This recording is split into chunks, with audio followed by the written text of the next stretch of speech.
Well, hello there everyone, my name is Amy, this is The Opinionated Woman, and welcome to my best books of the year so far video. I've never filmed a video like this before. I have filmed the mid-year book freakout tag, and then I found that tags are not really my cup of tea. So I went through my book, and I have 8 books that are like at the tippy top of books that I've read this year, and I wanted to share them with you, so let's get into it. Now, all these books are in chronological order because that is how I write my book out. I just went and took note of all of the ones that I really enjoyed. And so yeah, they're just going to go in the order that I read them this year. And we're going to start off with a book that I read in hard copy, but I don't have anymore because I borrowed it, and that's Such a Fun Age by Kylie Reid. This book was hyped all over the place, and I knew I had to get to it, and I knew exactly why once I got to the end. Oh, excuse me. We're following Amira, who is a babysitter for a quite affluent white family. Like the mother is an influencer in some kind of way. And Amira is looking after this child, and they go to like a convenience store, and she gets stopped by security because they think that she's kidnapped the white child that she's with. And obviously this like element of racial profiling, this is where the story starts off. And while Amira herself just wants to forget that it happened and move on, the white people in her life don't seem to be able to let go and don't seem to be listening to her when it comes to how she wants to deal with the situation that ultimately affected her. So we have her white boss who is trying to sort out this whole situation. She's trying to bring light to it. She's trying to make it public. And then we have Amira's new boyfriend, who's also white, who's one of those guys who almost fetishizes black women in the way that he only will date black women, and compares them directly to white women in a very strange way. And I think as a white person, this is a very important book to read because it sheds light on some elements that, or some things that you as a white person, like that definitely happened to me, you might do because you mean well or because you have really good intention behind it, but the actual way that it's perceived and the repercussions of it and the way that they often silence black voices it's very jarring. You see yourself in some of these characters while being like, what are you doing, you assholes? And then you're like, fuck, I've done that before. And that's why this hit me so much, apart from Amira being a great character that I really wanted to see do well. But yeah, Kylie Reid, absolutely amazing, and I highly recommend picking up Such a Fun Age. I'm going to say that all the time. I shouldn't say that all the time, because obviously these are my top 8 books. These are the ones that I think you should pick up, you know? But yeah, I'm sorry if I repeat myself. Then we've got a classic, and that's Jamaica Inn by Daphne du Maurier. Obviously, I got introduced to Daphne du Maurier through Rebecca, through school. I actually was one of those weird kids that really did enjoy their set works at school. And I picked up Jamaica Inn at a thrift store, and oh my God, it has all of the spooky atmosphere that you expect from a gothic historical novel.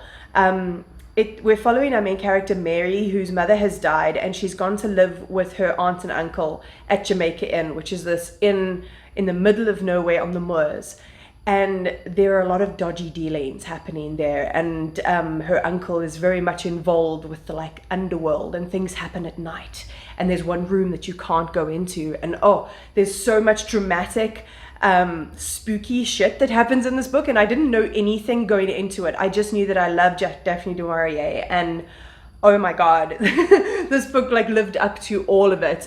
If you're looking for atmosphere and spooky and gothic, and it's not dark academia at all, but it's just, yeah, gothic is the word, and it really gripped me. Like I was paging through this thing, I was like, ah, and some of it was actually like really scary and had me on like the edge of my seat. So, oh yes, if you haven't tried Jamaica Inn, try Jamaica Inn.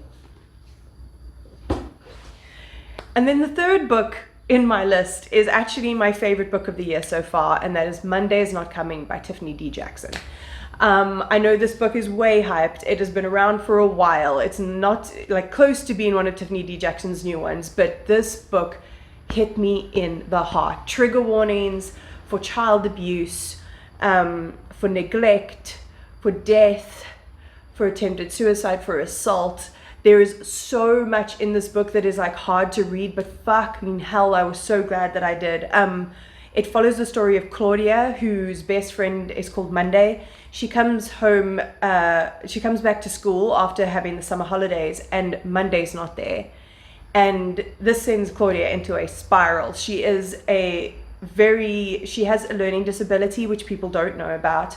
And Monday has been a lot, Monday's had a lot to do with Claudia being able to get through school. She's also her only friend. She's a friend that she's had since she was tiny, and she's completely lost without Monday. And all the adults that she seems to be talking to don't seem to be taking her seriously, and she's trying so hard to communicate with these people and ask for help. And it sits and makes you think, like, why aren't these people listening to her? Like, I don't understand. And like, you get this desperation from her.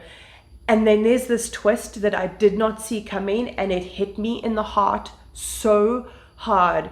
And it makes everything make sense, and it hurts. It like genuinely hurts. I cried listening to this book.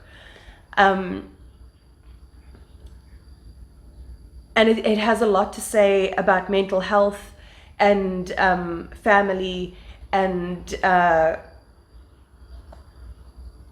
children being in bad situations and they don't feel like they have any ways of escaping, and how the system doesn't help in those scenarios. Yeah, it just hit me. It hit me so hard in the heart, and I don't think I've ever disliked anything that I've read from Tiffany D. Jackson. So I just want to pick up every single thing this woman has written. Then I finally got to read a freaking fantasy, a well-beloved fantasy, and that is The Name of the Wind by Patrick Rothfuss. I have been wanting to read this for so long, and I hadn't got my hands on a copy, and I finally did, and oh man, was it worth it. I fucking loved this book. It just got sold to me as like, it's got a magic school element, and I was like, I'm in. So we're following our main character, Kofi, who is basically living as an innkeeper, like a very unassuming innkeeper, until a chronicler comes to town, and the chronicler identifies him as being a man of legend, and he decides that he will once and for all tell his story, and we get to find out like which part of his stories, the stories and fables that are told about him are real, and all of that kind of thing.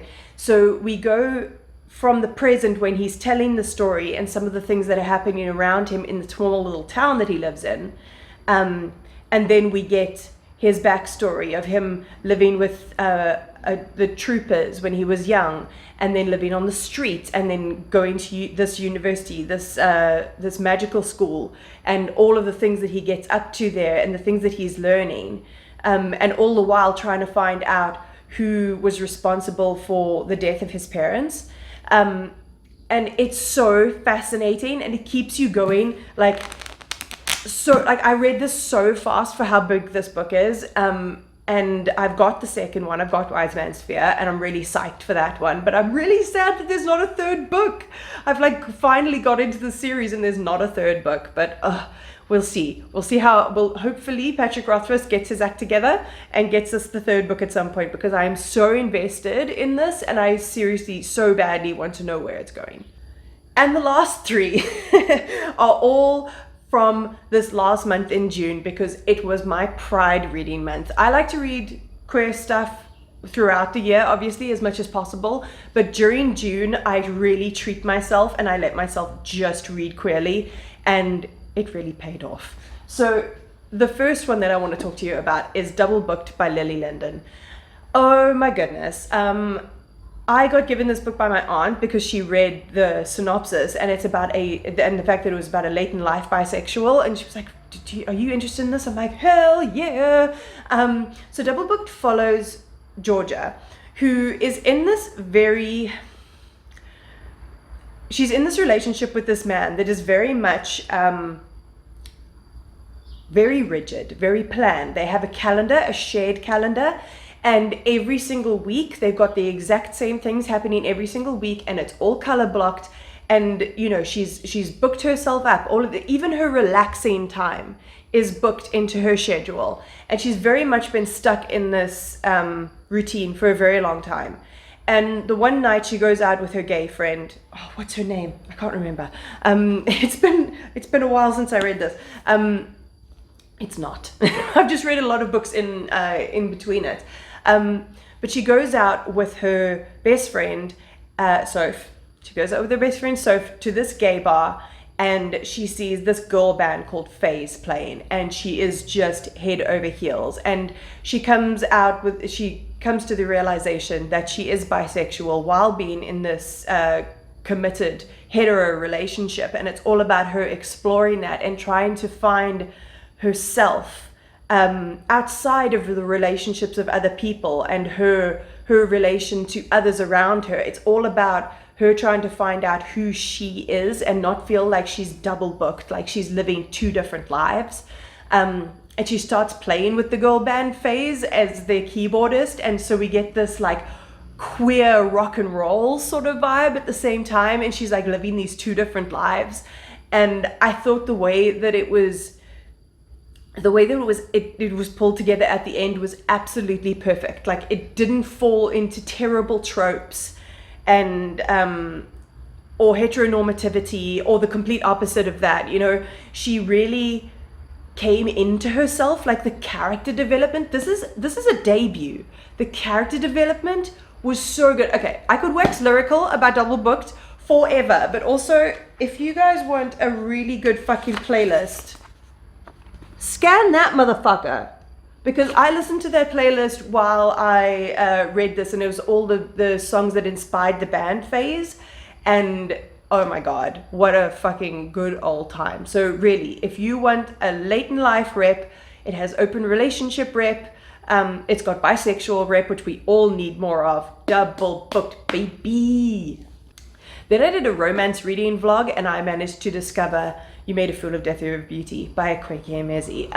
I feel like every year that I read in a Kofi Emezi, they're probably going to be on my favorites list, because I mean, they're a legend, and this is their first foray into romance, and we're following Faye, who's not fiance, her husband died in an accident that she was also in 5 years previously, and she's just starting to get back into the dating scene, and she meets this guy. They very much want to take it slow. She's an artist, and he's like, well, I have this opportunity for you to exhibit your art in on this Caribbean island where he's from. Do you want to come on holiday with me and you know, exhibit your work? So she does that. So we're setting off with Faye and this guy that she's very much like feeling more friend vibes with. But he is obviously very head over heels with her. He is bisexual, by the way.